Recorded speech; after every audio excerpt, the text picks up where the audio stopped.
Aujourd'hui on se retrouve à Los Angeles et je vais vous donner 5 conseils pour voyager moins cher aux États-Unis.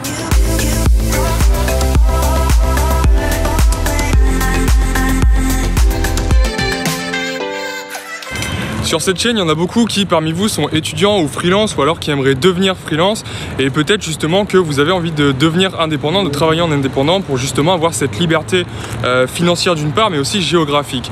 Et du coup peut-être que parmi vous, il y en a qui aimeraient réaliser un rêve assez fou, c'est de venir visiter les États-Unis ou alors plus généralement de venir vivre aux États-Unis parce que c'est vrai que la Silicon Valley c'est quand même une région qui attire pas mal de gens qui sont dans le domaine de la tech, donc je pense que c'est à peu près la plupart d'entre vous. Et du coup j'aimerais vous partager en fait quelques conseils pour vous prouver que tout est possible, que c'est pas forcément un rêve inatteignable comme on peut le penser. Parce que je sais pas si vous avez remarqué, mais moi sur ma chaîne j'ai tendance à penser que tout est possible et qu'à partir du moment où on a assez d'argent, tout est possible. Alors bien sûr tout ne peut pas s'acheter, hein. Il y a des choses effectivement qui ne peuvent pas s'acheter avec de l'argent, mais je parle de choses matérielles ou plus généralement d'expérience.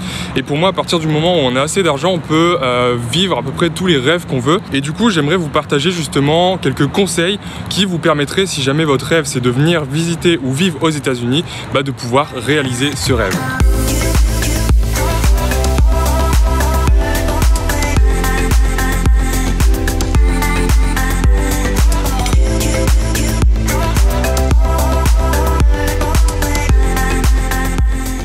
Le deuxième conseil maintenant, cette fois-ci, ça concerne les voyages à l'intérieur en fait d'une ville, c'est-à-dire quand vous voulez vous déplacer d'un bout de la ville à l'autre.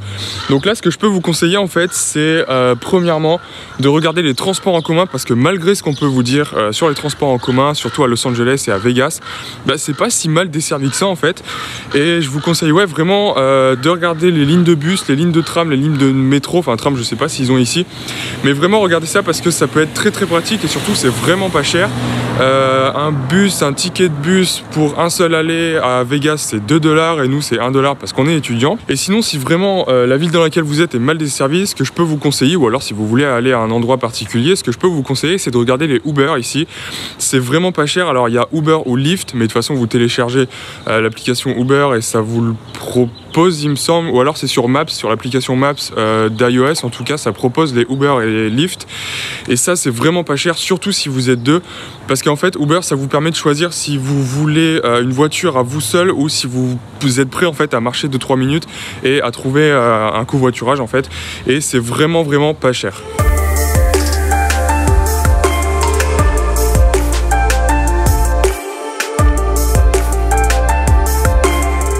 Ok, troisième conseil que je peux vous donner maintenant, ça concerne les activités parce que c'est bien beau de bouger, mais bon, s'il n'y a rien à faire, ça sert à rien. Et du coup, là, ce que je peux vous conseiller en fait, c'est de télécharger l'application qui s'appelle Couchsurfing. Je mettrai le lien dans la description. Et en fait, ce qui se passe, c'est que sur cette application, on peut trouver pas mal de gens qui prévoient des virées en fait, donc qui ont loué une voiture et qui veulent tout simplement partager les frais. Enfin, sur l'application à Vegas, il y a pas mal de gens qui vont dans les grands parcs à côté, dans le Grand Canyon notamment. Et du coup, ils sont prêts en fait à partager les frais et voilà, ça permet en fait d'une part de rencontrer des locaux ou alors des voyageurs qui parlent anglais et en plus de ça d'aller dans des grands parcs par exemple ou de faire des activités qui coûtent normalement en temps normal assez cher et là de les faire un peu moins cher puisque les frais sont partagés.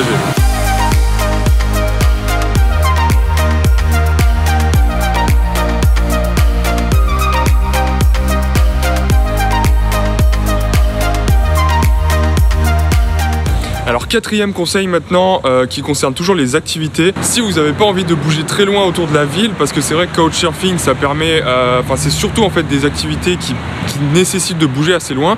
Ce que je peux vous conseiller c'est l'application Groupon.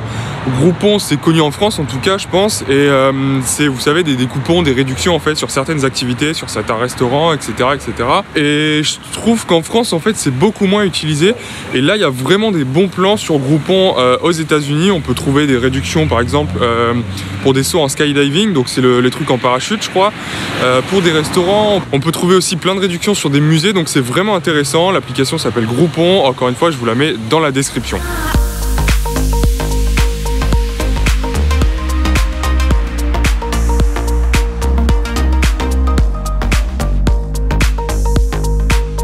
Alors le 5e conseil maintenant, c'est un conseil qui va pas forcément s'appliquer à tout le monde, mais c'est pour ceux en fait qui ont vraiment envie d'aventure, qui ont vraiment envie de voyager et de se fondre en fait dans la culture et qui sont prêts surtout à mettre un peu de côté leur confort. Ce 5e conseil, c'est toujours l'application Couchsurfing, mais cette fois-ci en fait c'est plus pour trouver un logement, parce qu'à la base l'application Couchsurfing c'est fait pour ça, c'est pour trouver un logement pour la nuit, pour quelques nuits en fait. Et le principe c'est quoi? C'est tout simple, c'est juste que ce sont des locaux qui ont un canapé ou des fois c'est une chambre supplémentaire qu'ils n'utilisent pas et ils ont juste envie en fait de rencontrer des personnes, des voyageurs, des étrangers et puis de partager un peu leur culture. Donc pourquoi cette application rentre dans ce 5e conseil? Pour voyager pas cher, c'est tout simplement parce que la plupart du temps vous allez trouver des locaux qui veulent bien vous accueillir gratuitement. Alors en fait c'est pas gratuitement, il faut juste les payer en fait en ramenant votre sourire, en ramenant votre culture et puis en partageant des expériences avec eux. Donc ça peut être un très bon plan si vous êtes prêt à mettre votre confort de côté, parce que des fois vous dormez sur un canapé, alors ça dépend des personnes, hein. Mais ce qui est vraiment intéressant c'est que là vous rencontrez vraiment des locaux, vous êtes mis dans la culture et vous pouvez parler anglais et puis vous pouvez partager en fait avec ces locaux qui vont vous expliquer un peu quelles sont les expériences à faire aux alentours. Donc voilà, c'était 5 conseils pour voyager un peu moins cher aux États-Unis. Donc voilà, pour vous prouver en fait que tout est possible avec un peu d'envie et un peu d'organisation. J'espère que ces conseils vous auront plu et moi sur ce je vous dis à dans la prochaine vidéo pour visiter Los Angeles.